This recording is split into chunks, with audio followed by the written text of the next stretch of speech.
Kitabut Thaharati ai hadza kitabut thaharah. Nah, ini kitab sesuci, kebersihan. Pertama kali kebersihan yang didahulukan. Karena untuk melangkah segala sesuatu pun itu harus bersih, bersih dalam lahirnya, bersih dalam batinnya. Lahirnya ya bersih dari najis, bersih dari perkara yang reget-reget, batinnya bersih dari haram dan bersih dari perkara-perkara yang mengakibatkan ruwetnya pikiran. Qala ta'ala innallaha yuhibbut tawwabina wa yuhibbul mutatahhirin. Innallaha temen sunni Allah iku yuhibbu demen sapa Allah tawwabina ing pira-pira wong kang akeh tobaté. Masyaallah. Dari sini kita harus bisa memahami bahwa orang-orang maksiat itu masih punya kesempatan untuk mendapatkan cinta dari Allah. Kita tidak boleh meremehkan kepada orang-orang yang maksiat, kepada orang-orang yang durhaka, karena mereka itu ada kesempatan untuk menjadi kekasih Allah. Loh, kenapa kok menjadi kesempatan dikasih Allah? Karena Allah Ta'ala mencintai tawabin, mencintai orang tobat. Orang itu tidak pernah tobat kecuali sudah melakukan maksiat. Makanya Sayyidina Umar dikatakan taibin, kalau Rasulullah tidak bisa dikatakan taibin karena Rasulullah tidak pernah terjerumus di dalam kemaksiatan. Jadi ini peringatan. Orang-orang maksiat itu masih ada kesempatan untuk menjadi kekasih Allah. Karena Allah mencintai kepada orang-orang yang tawabin, orang-orang yang bertobat. Orang tobat tidak mungkin kecuali pernah melakukan kemaksiatan.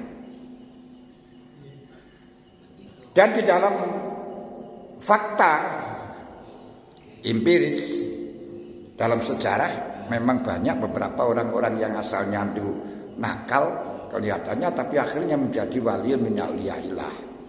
Kalau di Indonesia dalam sosial kita yang sudah ada di peradaban di Indonesia ini Sunan Kalijogo.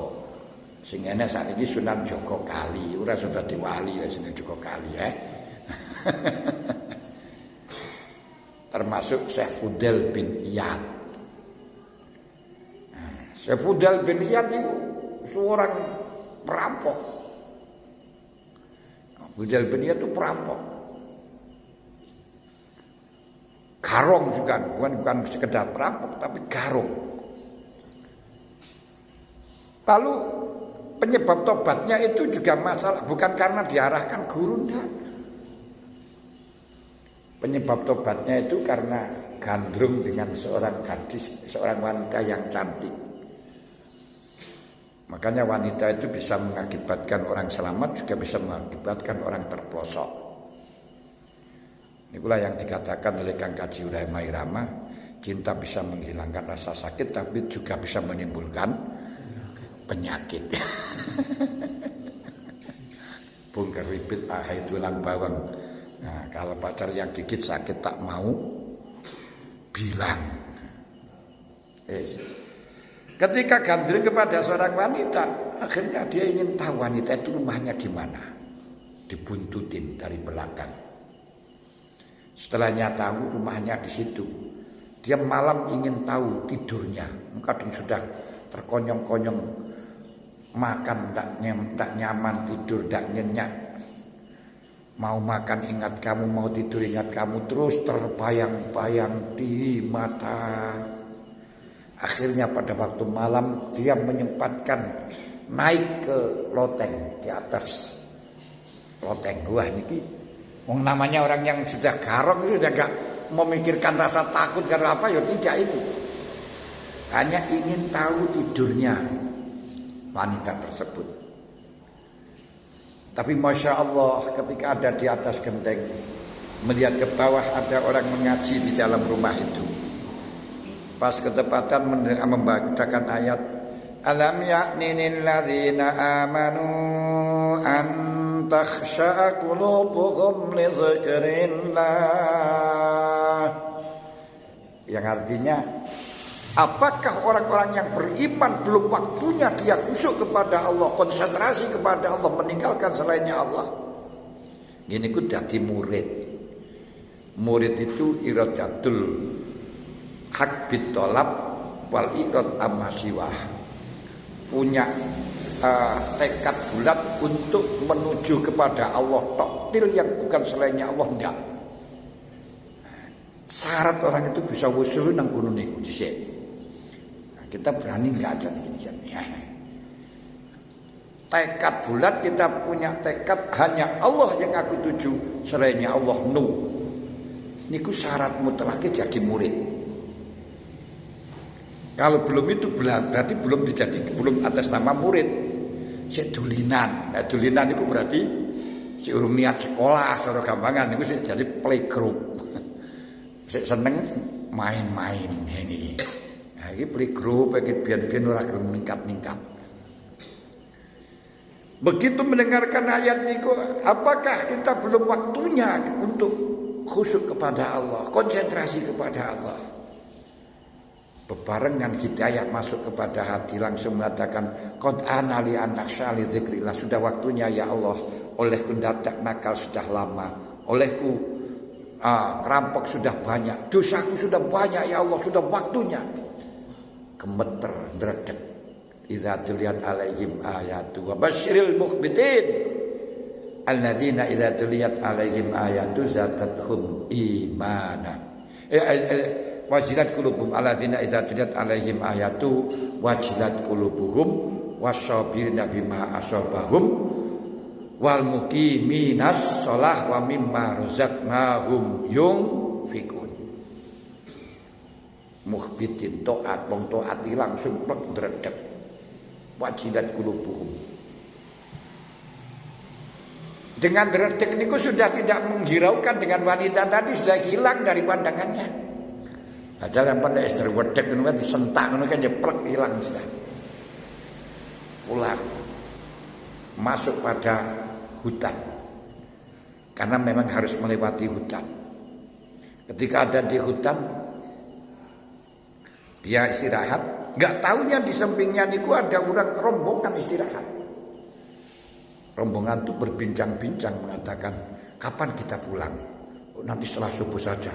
Satu yang satu, "Enggak, sebelum subuh saja kita biar cepat datang sana." Yang satu mengatakan, "Kalau kamu nanti pulang malam-malam belum subuh dimakan fudel kamu ini." Tak puluh kal fudel, makan fudel. Karena memang fudel itu sudah kondang kaluko oleh garong dengeriku. Pasti orang itu sudah, jadi istilahnya orang akan dirampok itu bukan rampoknya yang lari, tapi orangnya yang takut. Jadi maling itu kalau ketemu orangnya, bukan kalau orang yang punya, bukan malingnya yang takut, tapi yang punya yang takut. Niku kalau sudah jagoan. Akhirnya Fudel mendengarkan, semakin tersesak dadanya. Langsung bangun. Ini Fudel. Fudel sudah tobat. Aman, silakan pulang. Ini Fudel. Dan akhirnya menyebabkan dia itu berhenti dari perbuatannya dan semakin khusyuk sehingga menjadi waliun min auliyaillah, di mana Imam Ghazali menyebutkan dalam kitabnya tidak kurang dari 20 kali. Fudel bin Iyad, Masya Allah. Termasuk Abdullah bin Mubarak. Itu juga seorang perampok. Ini Innallaha yuhibbut tawwabin. Mereka itu masih proses, jangan kita benci. Rabbil alamin, pangerane niku ya Gusti Allah, bukan liyane padha wae, sama dengan Tuhan kita. Tuhan kita juga Tuhan mereka. Sing ngatur dia juga ngatur kita. Wa yuhibbul mutatahhirin, dan demen maring wong sesuci. Wes. Wa qala sallallahu alaihi wasallam miftahu sholati at-tahur, kuncinya kontaki salat iku at-tahur, sesuci. Rawahu Abu Dawud wa Tirmidzi. Dari kajian Quran, dari kajian hadis, dari kajian fikih, ini ada 3 komponen ada 3 unsur yang bisa kita pelajari, yang bisa kita amalkan.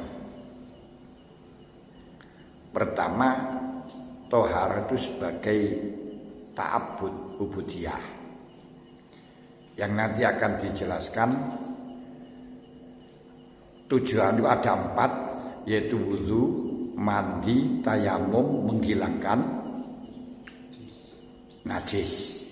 Sarananya ada 4, air, debu, hajar, istinja, dabeh. Sarananya ada 2, wadah dan istihad. Niki ta'abbud. Berarti sampean diperintahkan wudu, ini ta'abbud. Diperintahkan mandi, ini ta'abbud. Diperintahkan tayamum, ini ta'abbud. Diperintahkan nizalatun nasajah, ta'abbud, lakoni ibadah. Setelahnya kita melaksanakan ibadah, jangan hanya karena kembali kepada ibadahnya saja, tapi harus tahu hikmahnya. Yu'til kitab wal hikmah. Untuk urusan ta'abbud, sistematik ta'abbud, mekanisme ta'abbud, ini urusan nubuyah, nabawiyah. Karena urusan nabawiyah ini yu'til kitabah. Urusan kitab pun nabawiyah, urusannya wahyu. Tidak bisa kita logikakan, tidak bisa kita kembangkan lagi, tidak bisa kita berubah. Salat itu mulai gunung budak temekaning gombak, ya modele kaya ngono iku. Wudu mulai gunung budak temekaning gombak, yang modelnya semacam itu. Ini di dalam ta'abbudnya. Tapi di balik ta'abbud ada ta'akul.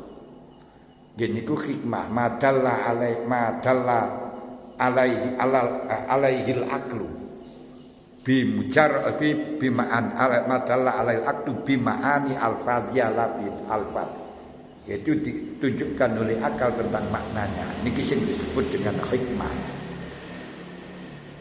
Hikmahnya apa? Hikmahnya kita niku diperintahkan untuk selalu bersih. Ketika menghadap Allah, ketika bersama dengan manusia harus bersih. Berarti menjaga kebersihan. Nah, bersih dalam apa? Dalam lahir dan lahir dalam batin.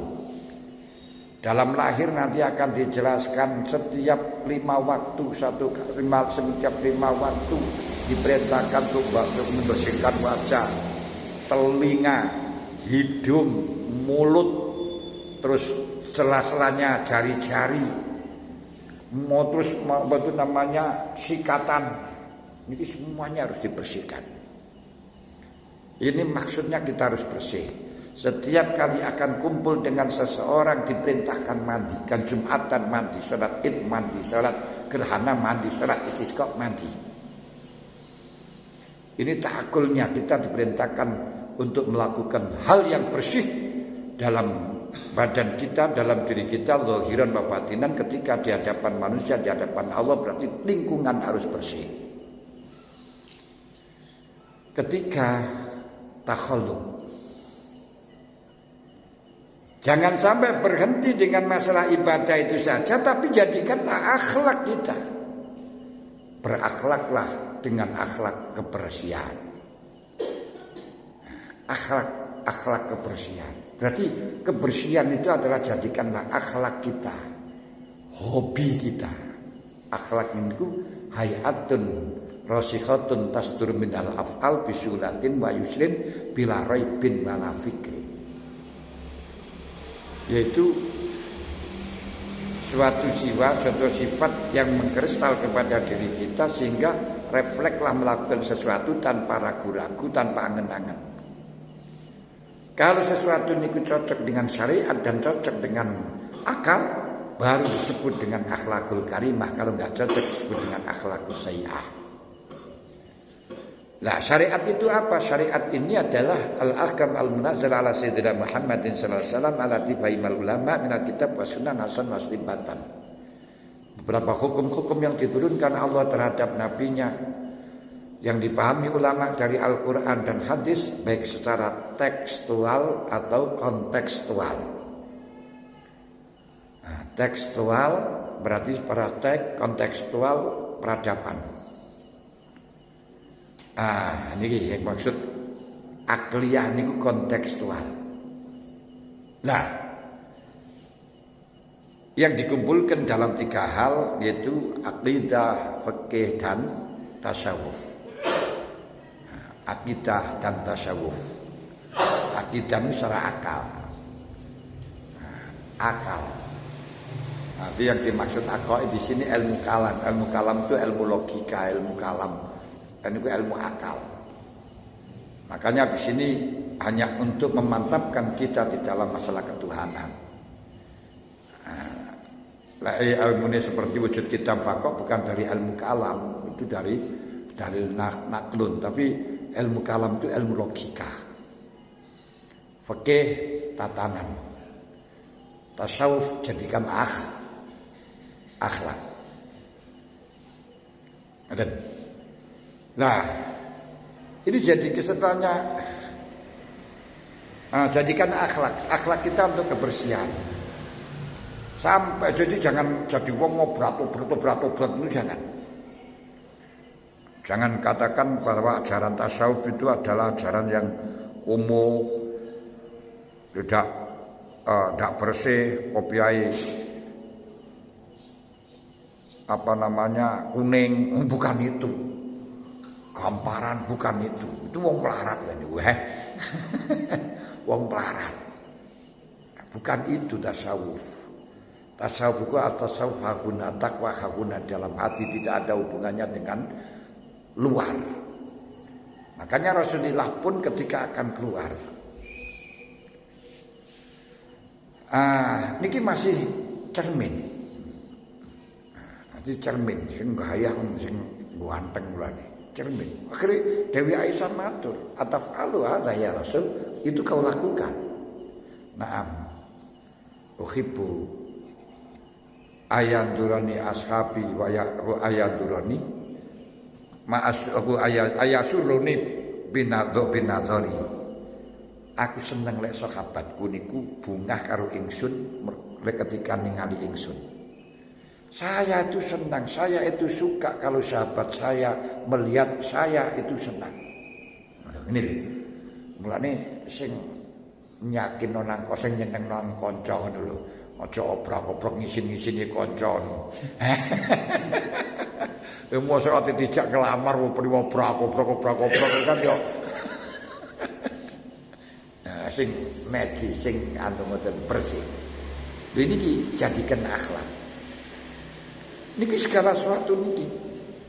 Nanti akan kita kaji dari beberapa fikih-fikih yang ta'abudi niku, nanti kita ta'akulikan, kita logikakan maksudnya apa, hikmahnya apa, terus itu jadikan akhlak terus. Yang kita kadang-kadang ketika diajarin tentang masalah syariat, tentang masalah ubudiyah, ya sudah berhenti dalam wudu, ya itu berhenti itu saja. Tidak bisa mengembangkan apalagi menjadikan akhlak. Ibadah itu jadikan akhlak sehingga menjadi canda cekel. Jadi kebersihan itu berarti menjadi tanda menjadi akhlak. Ngoten. Bisa paham betul ini? Lalu itu nanti kita akan mengembangkan tidak hanya dalam masalah kita, sholat. Jadi dalam ini berarti harus bersih di hadapan Allah, satu bersih dari lahir, berarti ada dari kotoran-kotoran lahir. Terus bersih dari kotoran batin berarti hal-hal yang haram. Hal ini diaktualisasikan oleh Imam Ghazali dengan dalil akliyah. Dengan dalil akliyah atau fikih peradaban. Dikatakan disuruh bersih ini menunjukkan bahwa Allah Ta'ala maha bersih. Innallaha thayyib la yaqbalu illa thayyiban. Tidak akan menerima orang-orang yang tidak thayyib. Sampai-sampai orang yang tidak wudu, yang tidak bersih saja tidak boleh menghadapnya. Tidak, jangankan menghadapnya, pegang kitabnya saja tidak boleh. Orang yang punya junub belum mandi tidak diperbolehkan untuk masuk dalam masjidnya. Dalam tempat ibadahnya saja tidak boleh. Betapa bersihnya Allah. Apalagi kalau makanan kita barang haram, maka tidak akan pernah diterima oleh Allah Ta'ala. Didukung oleh beberapa hadis bahwa di dalam ada orang ra'aitam rajulan syaksa'a, rambutnya syaksa'a, tapi amak kalumin haramin aina yustajab, pakanannya dari para haram, bagaimana dia diterima? No. Niki cara logikanya. Kemudian bersih pikirannya dari selainnya Allah, jangan kalut. Sehingga di dalam hadis dikatakan innallaha la yaqbalu min salati ahadikum sudusak wa la usrahu wa inna ma yataqabbalu ma yataqabbalu minhu. Allah tidak menerima salatmu dengan 1/6, 1/10, tapi yang diterima ketika konsentrasi, berarti bersihkan pikiranmu. Dan ini jadikan akhlak ketika kamu pikirannya bersih, tidak menginginkan macam-macam. Waduh, ini gak gampang stroke. Sehat. Terus kita dalam tempatnya bersih, pakaiannya bersih, lingkungannya bersih, luar biasa. Lah bikin lingkungan bersih, barang ini termasuk fikih hadharah, fikih lingkungan, fikih bi'ah. Niki fikih bi'ah ini sampai zaman saat ini biar niku wis enek nek kitab niku pun lengkap, cuma gak disebut itu saja. Nah, bagaimana kita tidak boleh di dalam waktu haji, perintah haji tidak boleh motong tanaman. Ini kan bi'ah. Di dalam bab istinja nanti kita tidak boleh mencemarkan air dengan cara kencing pada air yang mengalir tapi kolil, jangan. Ini pencemaran. Kalau pencemaran berarti kejahatan. Kejahatan bisa dihukum, ada jinayatnya. Nah, itu bisa ditentukan oleh pemerintah. Enggak boleh mencemarkan sungai dengan kotoran-kotoran, itu enggak boleh. Ini cukup dengan dalil istinja, enggak boleh baul dalam air sedikit jarian kana aurakidan. Nah, kalau air banyak tidak boleh kalau rokidan, boleh kalau jarian. Makanya jangan bikin kotoran-kotorannya, teletongnya sapi, teletongnya kebo dibuat di sapi, di sungai, tidak boleh itu. Loh, tengrikuan ini. Nah, sampai dengan jinayatnya kalau kau membuang kotoran, membuang sampah di tempat umum sehingga orang itu terblosok, ada dana jinayah, itu wajib tanggung jawab. Loh, tengriku fikih lingkungan kita, fikih bi'ah kita. Yang kadang-kadang enggak pasti paham ini kok namanya. Ini gitu. Dan itu jadikan akhlak. Harus dibersihkan lingkungannya, ratan-ratan itu harus dibersihkan. Upamane kati Agustusan dengan dilomba. Lho tengriku, jadikan akhlak. Jangan kencing di tempat, aku di bawah pohon yang biasa, aku di tempat yang biasa digunakan tempat teduh.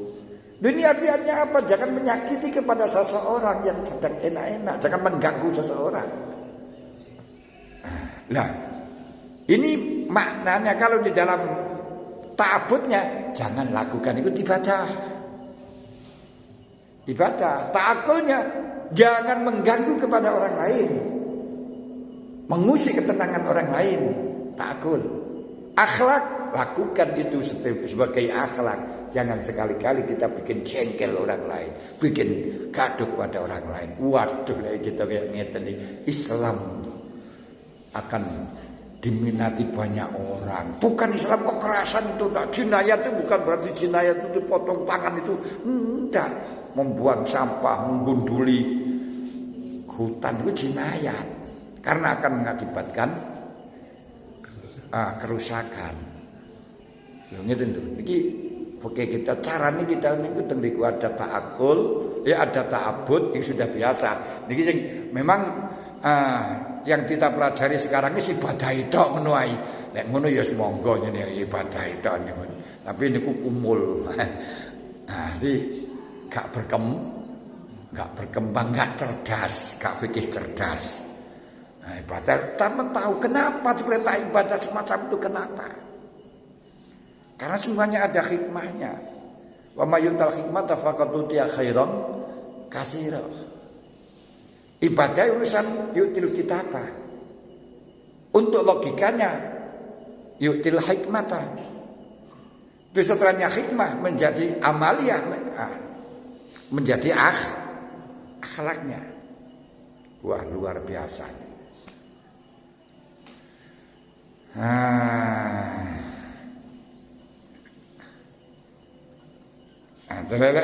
Gak menjadi akhlak ya berarti ya seperti kita niku salat itu menjadi akhlak perlu berarti sehingga refleks. Wanono azan refleks ini. Oleh sik dipaksa niku berarti durung durung akhlak. Mergo dibilang raibin wala fikrin itu lho. Masyaallah. Wis.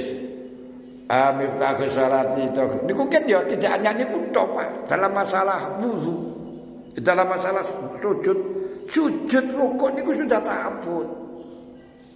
Wis ora usah diongkrek-ongkrek, tapi kita mencari hikmahnya apa? Hikmahnya di dalam hal itu adalah mengungkapkan tawadhu kita, rasa rendah kita di mana tempat yang sangat kita muliakan, yang sangat kita hormati harus diletakkan di bawah. Berarti kita harus merunduk kepada Allah. Ini hikmahnya, ini ta'akulnya. Kita harus merasa rendah, selalu tahu asal mulanya kita. Kalau di situ berarti jadikan akhlak kita selalu merasa rendah di hadapan siapapun merasa rendah. Ini takhalluknya. Ngoten lho. Niki kita gunakno kabeh. Aja sekedar walah ngene oleh. Kita tahu hikmahnya apa. Oh jangan sholat walah pokoknya yang penting sholat itu takbiran kan ya soleh wis sah. Itu ibadahnya, tapi kita di dalam ibadahnya ini untuk ta'akulnya tidak di situ. Apa tujuannya Anda sholat? Apa yang diharapkan di dalam sholat? Sampai ibadah kan yang modelnya kayak niku nih. Tapi apa dirahasianya niku? Nah, terus itu jadikanlah akhlak ajaran. Gini ku apa itu namanya? Jadikan sebagai sikap yang hayatul rasikatun taslimlah, sikap yang mengkristal kepada diri kita, perilaku yang sudah mengkristal kepada diri kita sehingga terjadilah perbuatan secara refleks. Niku mangke dia kupabiane ngoten. Jadikan akhlak dari hikmahnya. Pun paham toh nggih? Masya Allah.